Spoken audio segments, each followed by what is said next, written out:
This morning, our focus has been on global health, and it is a shining light of opportunity for us. It's a big part of the emerging new economy and holds tremendous promise for this region. It's something that we never envisioned possible 39 years ago at the first lunch. But we had trailblazers back then who did have the vision.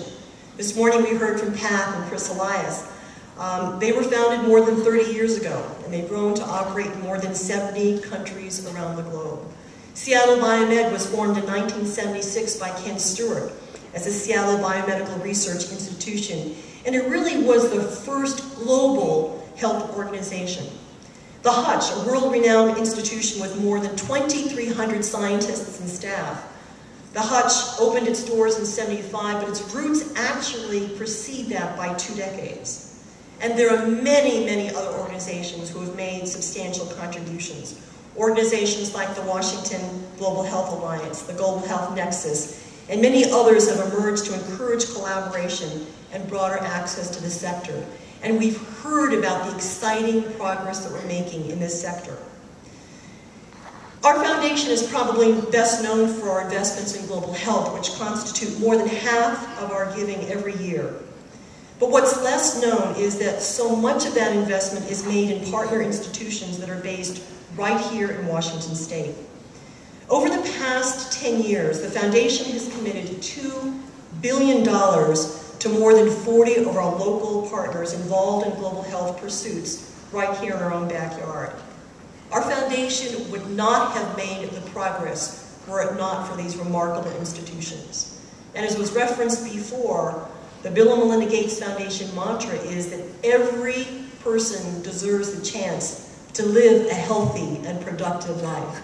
And that principle guides just about everything we do at the foundation, whether it's in global health, whether it's in global development, or work in education in the US. As Bill Gates Sr. puts it, human beings should not have to win a birth lottery to have a healthy and fulfilling life. It shouldn't matter whether you're born in Seattle or Sudan as to whether you survive the first few days of life. And again, that is the basis for our funding priorities within each of our 3 areas in global health, global development, and US. The way that we work is that because of the luxury of our resources, we look for large-scale problems. Problems that affect millions of people, problems that either have been ignored or forgotten by other funders or other organizations, problems that may seem intractable to many. And we work in areas where the Foundation's efforts and resources and voice can be leveraged with partners and governments and private sector organizations to make the most difference. Our approach to giving emphasizes innovation and risk, and most importantly, evidence-based results. We look to deploy new technologies and test new strategies. And we know that many of these will take years to succeed, but we are in it for the long run. And we're willing to try some big ideas and fail, because many big ideas will fail, but if even a fraction of them succeed, they can produce game-changing results. And let me just talk about polio as one very specific example. Polio is a highly contagious, crippling disease that continues to affect young children around the world. Polio is a vaccine-preventable disease. We think vaccines are a miracle because they are so effective and so inexpensive. 13 to 50 cents a dose. They've saved millions of lives. I got my little polio scar from getting vaccinated decades ago. But we and our partners are pushing hard for the ultimate success and miracle, which is total eradication. Polio eradication is a little like fighting a forest fire. If it's not completely put out, it can simmer and spread quickly in places where it previously was eliminated, and it requires an immediate and quick response.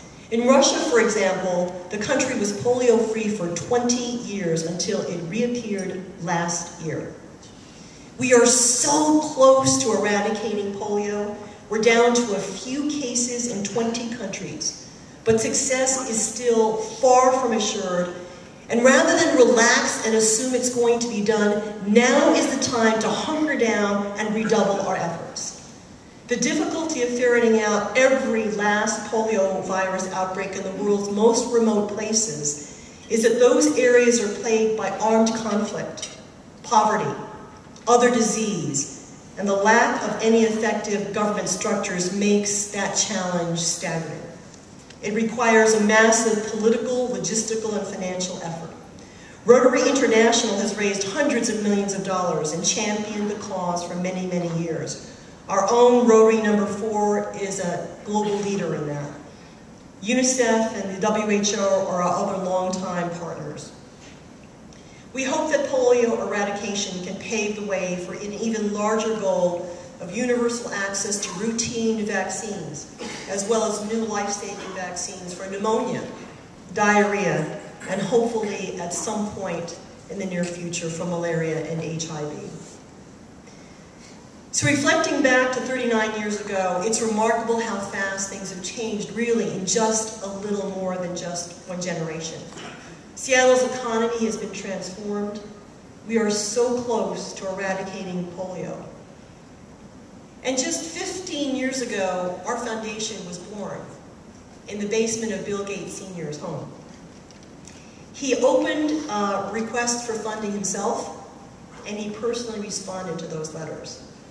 Today, through the generosity of Bill and Melinda Gates and Warren Buffett, we've grown to be a much larger operation. If you happen to have been around the east side of Seattle Center at any time recently, you might have noticed a large construction project. And we're very excited about our new headquarters and about moving in later this spring. For the first time in 4 years, we're going to bring all of our employees together in one place. And I think that's going to create a new sense of community and collaboration, and it's going to allow us to do our best work. Dozens of local companies have been involved in creating the headquarters for us, led by NBBJ, Sellen, Seneca, McKinstry, and many, many others. And beyond simply being a place for our work, we hope that the headquarters will be a place that inspires both optimism and resolve, that progress is being made, and that tough problems can be solved. We'll host experts and partners, including our grantees from all corners of the world, to more than 900 meetings on site at our new conference center. And for the public, we will have a visitor center where you can learn about the history of the foundation, learn more about the areas that we've chosen to invest in, and become inspired about what you can do with your resources and the time available to you. Bill and Melinda felt very strongly that they wanted to invest right in the heart of the city. And we looked at a number of sites in the region, but they chose to be right across from the Seattle Center and to remind people about their commitment to the local community because their local roots are right here. We are a family foundation, something that's sometimes forgotten. And the Pacific Northwest is home to the Gates family, and the focus is so much of what we do. We support those who have the fewest resources, mainly through our work in education and family homelessness grants right in our own backyard. In 2009, our community giving in Washington State amounted to $82 million. And our 1,000 employees are actively contributing their time and money as well. And I know they're excited about the move and being even more involved in the community. Our employees serve on 64 nonprofit or public sector boards and advisory committees. And last year they gave $1.5 million in charitable contributions to nonprofit organizations who were never more in need.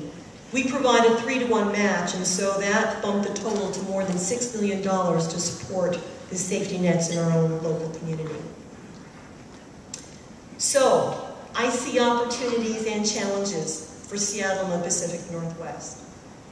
You can't avoid feeling the hurt and the pain from the governor's speech and from seeing the impact that the recession has on so many people here. During the Boeing bust, I lived that fear and anxiety as many of you did. And Seattle's economic future didn't seem very bright.